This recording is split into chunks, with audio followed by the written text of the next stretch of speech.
এত পাখনা এসে না মনটা চায়।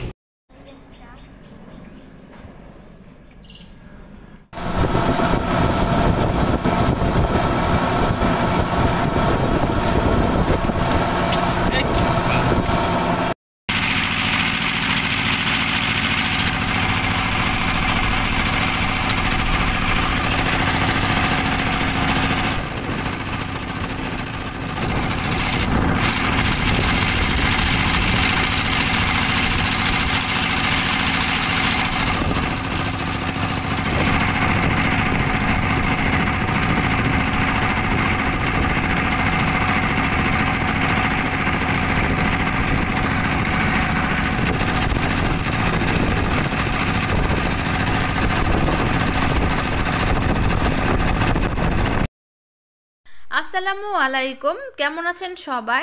আশা করি সবাই ভালো আছেন, আমরাও ভালো আছি। নতুন একটা ব্লগ নিয়ে চলে এসেছি আপনাদের মাঝে।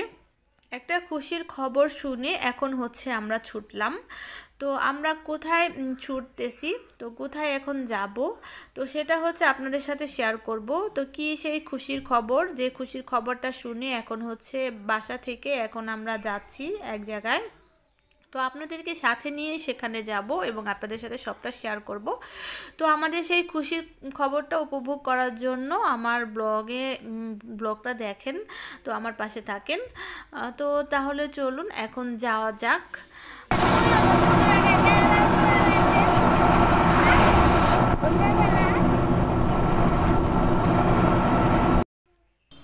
তো এই তো চলে এসেছি। তো এখানে আমরা এসেছি একটা হসপিটালে। তো এই যে এখন হসপিটালের ভিতরে যাচ্ছি। আমি হচ্ছে হসপিটালের ভিতরে চলে এসেছি আর এখন হচ্ছে যাব 3 তলায়। তো 3 তলায় চলে এসেছি। তো ইরা তো খুবই খুশি। তো সে অনেক আনন্দে আছে এখানে আসার পরে। তো এই যে 3 তলাতে হচ্ছে আমার ফুফাতো বোন। তো ফুফাতো বোনের হচ্ছে একটা ফুটফুটে বেবি হয়েছে। তো একটা ফুটফুটে ছেলে হয়েছে আমার ফুফাতো বোনের।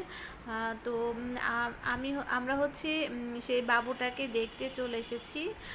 আমি হচ্ছে ওদের বড় বোন। তো আমার সব ফুফাতো বোনের বড় হচ্ছে আমি, ওরা সবাই আমাকে বড় আপু বলে ডাকে। আর আমার ফুফাতো বোনের বাচ্চারা হচ্ছে আমাকে বড় মামুনি বলে ডাকে। তো আমি যেহেতু বড় মামুনি বড় মাই বলা চলে, তো আমার তো একটা দায়িত্ব আছে। তার জন্যই হচ্ছে আমার ছেলেকে দেখতে ছুটে এসেছি। তো সবাই আমার ছেলের জন্য দোয়া করবেন ও সুস্বাস্থ্য কামনা করবেন। তো সবাই ভালো থাকবেন, সুস্থ থাকবেন। আজকে তাহলে এ পর্যন্তই, আল্লাহ হাফেজ।